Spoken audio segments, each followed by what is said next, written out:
अस्सलाम वालेकुम viewers, this is Kamran Tawari. Kamran smart academy में आपको मोस्ट वेलकम करते हैं। आज हम डिस्कस करेंगे सेट के टाइप्स पे। पिछली जो 2 वीडियोस थी उसमें हमने सेट क्या है, सेट की डेफिनेशन, सेट के एग्जाम्पल और सेट को कैसे लिखा जाता है यानी कि एक्सप्रेस कैसे किया जाता है, सेट के मेथड्स कौन से हैं, सब कुछ हमने लास्ट 2 पार्ट्स में डिस्कस कर दिया था। मैं उन 2 पार्ट्स की लिंक इस वीडियो के डिस्क्रिप्शन में दे दूंगा। बाकी आज हम देखते हैं कि सेट के टाइप्स कौन कौन से हैं। तो व्यूअर्स, ये सारे सेट के टाइप्स हैं, जिसमें से पहले नंबर पे आता है एम्प्टी सेट, जिसको हम वाइड या नल सेट भी बोलते हैं। एम्प्टी सेट में क्या होता है, कोई भी एलिमेंट नहीं होता। जैसे कि एक ए सेट है, उसमें कुछ भी नहीं है, यानी कि वो एम्प्टी है। और इसको इस तरह से भी लिखते हैं, यानी कि ये जो सिंबल है मैथमेटिक्स में, ये फाई की सिंबल होती है, ये खाली सिंबल भी एम्प्टी सेट को ही जाहिर करती है। कुछ स्टूडेंट क्या करते हैं कि ये सेट लिख के इनके अंदर ये सिंबल लिख देते हैं, बोलते हैं कि ये एम्प्टी सेट है। नहीं, जब भी ये खाली होगी तो ये एम्प्टी सेट को जाहिर करेगी, जब सेट के अंदर आ जाएगी तो ये सिंबल एलिमेंट को जाहिर करेगी, यानी कि फिर ये एम्प्टी सेट नहीं रहेगा। तो इस तरीके से आपको नहीं लिखना है। सिंगलटन सेट को दूसरा यूनिट सेट भी बोलते हैं। अब इस सेट में क्या होता है, इस सेट में सिर्फ एक ही एलिमेंट होता है। एक ही एलिमेंट का मकसद ये नहीं कि सिर्फ 1 हो, जैसे कि बी ए एक सी सेट है जिसमें एलिमेंट सिर्फ ए हो, ऐसे ही कोई डी सेट है जिसका एलिमेंट सिर्फ जेड हो। तो इसी तरह से एक जिस सेट के अंदर एलिमेंट का तादाद 1 हो तो वो क्या कहलाता है, सिंगल सेट या यूनिट सेट। फाइनाइट सेट किसको बोलते हैं, कोई भी सेट हो उसमें जो एलिमेंट्स हो उनकी लिमिट हो, जैसे कि 1 2 3 4 अप टू 100 हो गया, 10 हो गया, 1000 हो गया, यानी कि इसका लास्ट नंबर दिया हुआ है, यानी कि ये क्या है, ये इसकी लिमिट है। तो ये क्या हो गया, फाइनाइट सेट, यानी कि जिसकी हद हो। इनफाइनाइट सेट जिसकी लिमिट ना हो, जैसे कि देखते हैं एक ए सेट है 1 2 3 4 अप टू सो ऑन। अभी देखेंगे कि इसका कोई लास्ट एलिमेंट है ही नहीं, यानी कि इसकी कोई हद नहीं है। इसी तरह देखें, आप मुझे बताएं, ये एक बी सेट है A B C up to so on. Video को पास करके आप मुझे बताएं कि ये क्या फाइनाइट सेट है या इनफाइनाइट सेट है। ये इनफाइनाइट सेट नहीं है। क्यों नहीं है, क्योंकि नंबर्स की तादाद आपको पता नहीं है कि नंबर कहाँ खत्म हो गए, नंबर की कोई तादाद है ही नहीं। लेकिन ये है इंग्लिश अल्फाबेट, तो अल्फाबेट का लास्ट डिजिट तो आपको पता है ना, यानी कि लास्ट नंबर कौन सा होगा इसमें जेड अंडरस्टूड है, लिखे या नहीं लिखे, यानी कि इसकी तादाद कितनी होगी 26। इसमें क्या होंगे, एलिमेंट्स होंगे, यानी कि ये टाइप किसका है, ये टाइप फाइनाइट का है। इक्वल सेट्स, यानी कि इक्वल सेट्स तभी होंगे जब 2 या 2 से ज्यादा सेट हो, जैसे कि एक ए सेट हो उसमें 1 2 3 हो, इसी तरह एक बी सेट हो उसके एलिमेंट क्या हो 3 2 1 हो। अभी देखें इसके एलिमेंट की तादाद कितनी है, सिर्फ 3 एलिमेंट्स है। नंबर ऑफ एलिमेंट्स इसमें कितने हैं, वो 3 है। इसमें कितने हैं, वो भी 3 है।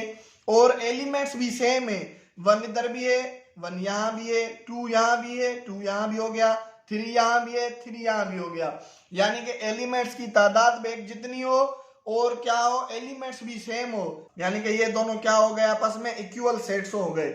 उसके बाद इक्विवेलेंट सेट, अच्छा इनको जाहिर कैसे करते हैं, A is equal to B. अभी ये क्या हो गई, ये सिंबल हो गई, ये इक्वल सेट्स की सिंबल है।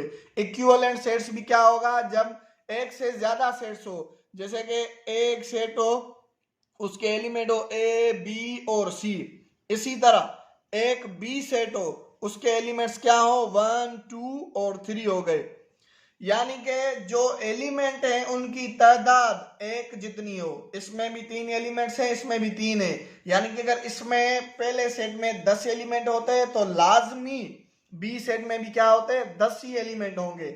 लेकिन दोनों के एलिमेंट सेम नहीं होने चाहिए, एक भी एलिमेंट सेम नहीं होना चाहिए, तो वो 2 सेट आपस में क्या कहलाएंगे, इक्विवेलेंट सेट कहलाएंगे। इसकी सिंबल क्या है? ए इक्विवेलेंट बी, ये इसकी सिंबल हो गई।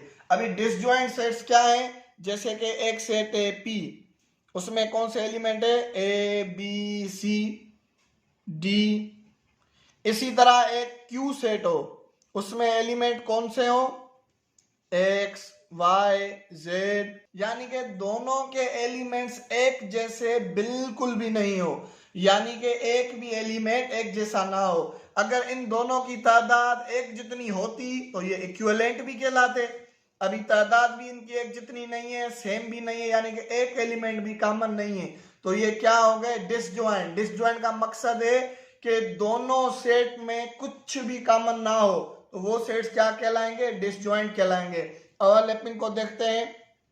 एक एम सेट है, उसके एलिमेंट है ए बी सी 1 2 और 3, ये सारे के सारे किसके एलिमेंट्स हैं? एम के। इसी तरह एक एन सेट हो, उसमें कौन से एलिमेंट हो? 3 4 एक्स वाई, यानी कि इसी तरह कुछ भी हो।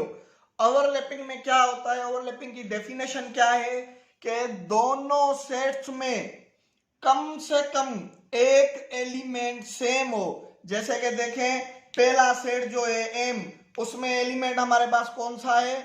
3 एलिमेंट है, वो ही दूसरे सेट में मौजूद है, यानी कि दोनों में कुछ ना कुछ कॉमन हो, तो वो आपस में क्या कहलाएंगे? ओवरलैपिंग कहलाएंगे। याद रहे, एक से ज्यादा कॉमन हो सकते हैं, लेकिन सारे के सारे कॉमन नहीं हो सकते, यानी कि कम से कम भी एक से एक एलिमेंट डिफरेंट होगा। अगर सारे के सारे कॉमन हो गए तो वो ओवरलैपिंग नहीं, वो इक्वल सेट्स कहलाएंगे। कम से कम एक एलिमेंट सेम हो, ज्यादा से ज्यादा एक एलिमेंट सेम ना हो, बाकी के सेम हो सकते हैं। उसके बाद है यूनिवर्सल सेट। अभी यूनिवर्सल सेट कौन सा सेट होता है? ऐसा सेट जो सारे टोटल जितने भी सेट्स हो उन सब से बड़ा सेट हो, यानी कि उन सब के जो एलिमेंट हो वो इस एक सेट में मौजूद हो, तो कहेंगे वो यूनिवर्सल सेट है। जैसे कि देखें, एक यूनिवर्सल सेट को जाहिर करते हैं यू से। अभी इसके एलिमेंट देखते हैं, ए बी सी अप तो ये जेड हो गया।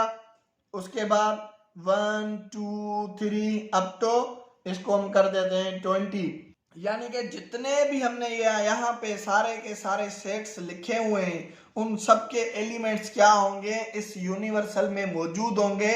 तभी कहेंगे कि इन सब से बड़ा सेट यूनिवर्सल सेट है, क्योंकि इन सारों के एलिमेंट इस एक सेट में मौजूद हो। यानी कि आप ऐसे समझ सकते हैं कि ये सारी की सारी जो दुनिया है ये यूनिवर्सल सेट है, और जो पाकिस्तान है वो उसका सेट है।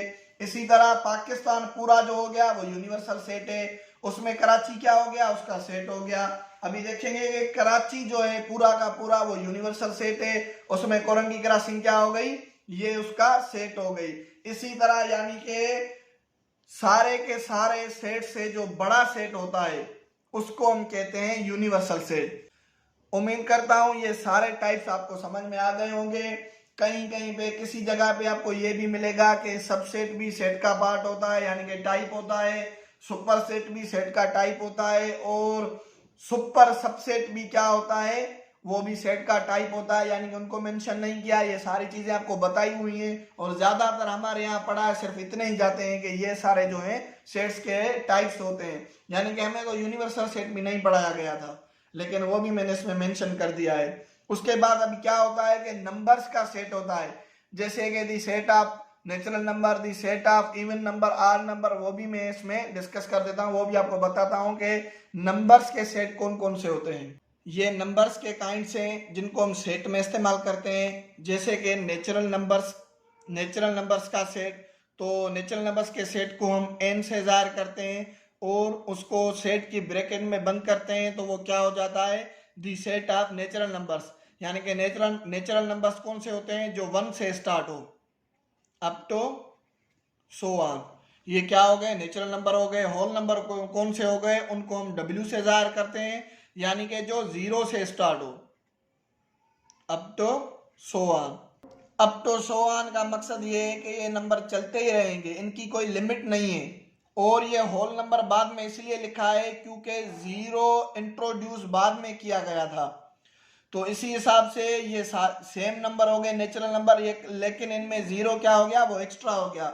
अभी इवन नंबर्स कौन से होते हैं, उनको हम ई से जाहिर करते हैं, यानी कि जो इवन हो, जैसे कि 2, 4, 6, 8 अप टू सो ऑन। आर नंबर जो आर नंबर्स हो ओ से जाहिर करते हैं, यानी कि जो आड हो 1, 3, 5, 7, 9 up to so on. Prime numbers, अभी प्राइम नंबर्स कौन से हो गए, उनको हम जाहिर करते हैं पी से। प्राइम नंबर्स वो नंबर्स होते हैं जो सिर्फ अपने आप को डिवाइड करते हैं, बाकी कोई भी नंबर उनको डिवाइड नहीं करता।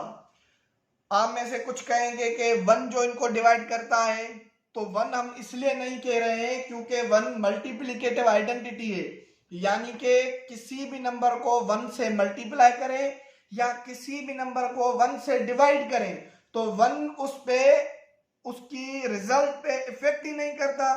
तो इसीलिए हम कहते हैं कि प्राइम नंबर्स वो नंबर्स होते हैं जो सिर्फ अपने आप को डिवाइड करते हैं। यानी कि आप ये भी कह सकते हैं कि प्राइम नंबर्स वो नंबर्स हैं जिनके डिवाइडर 2 हो, यानी कि तादाद में 2 हो। एक तो डिवाइडर उनका 1 हो गया और दूसरा वो अपने आप को डिवाइड करेंगे। वो कौन से हैं, जैसे कि 2, 3, 5, 7, 11, 13, 17, 19, इसी तरह अप तो सो ऑन। यानी कि ये वो नंबर्स हैं जो सिर्फ अपने आप को डिवाइड कर सकते हैं। और इसमें से एक एमसीक्यूज भी आता है कि वो कौन सा प्राइम नंबर है जो इवन नंबर है, तो वो प्राइम नंबर जो इवन नंबर है वो है हमारा 2। उसके बाद इंटीजर्स, इंटीजर्स कौन से नंबर होते हैं, उनको हम जाहिर करते हैं जेड से, यानी कि इसमें पॉजिटिव नंबर भी हो गए और नेगेटिव भी हो गए। Positive negative 1, positive negative 2, positive negative 3, इसी तरह positive negative up to so on. यानी कि इनको जब हम अलग अलग लिखते हैं तो जेड पॉजिटिव और जेड नेगेटिव के हिसाब से भी लिखते हैं। यानी कि जेड जब पॉजिटिव लिखेंगे तो सिर्फ जो पॉजिटिव नंबर है वो उठाएंगे और जेड नेगेटिव में सिर्फ नेगेटिव नंबर ही हम सेट में रखेंगे, यानी कि सेट ऑफ इंटीजर्स। उसके बाद रियल नंबर्स, अभी रियल नंबर के 2 काइंड्स होते हैं, एक तो हो गया रेशनल, दूसरा हो गया इरेशनल। उसको हम एक और वीडियो बना के रेशनल और इरेशनल को इसमें डिस्कस करेंगे। फिलहाल हम इनको ऐसे ही सेट के हिसाब से लिखते हैं। यानी कि रियल नंबर्स कौन से होते हैं, एक तो रियल नंबर वो होते हैं जो होते हैं पी अपान क्यू फॉर्म, यानी कि पी भी कोई भी नंबर हो गया, क्यू जो होगा वो भी कोई भी नंबर हो गया, सिर्फ जो क्यू होगा वो डज नॉट इक्वल टू क्या होगा, 0 होगा।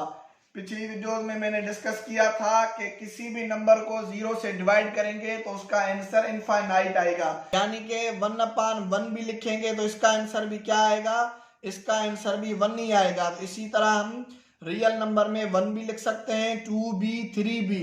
इसी तरह 1/2 हो गया, 1/3 हो गया, या 1/4, इसी तरह अपान वाले सारे हो गए, और इसमें अंडर रूट वाले नंबर्स भी हो गए। यानी कि ये सारे नंबर्स के टाइप्स सभी इसमें आ जाएंगे और इसमें इरेशनल नंबर भी आ जाएंगे।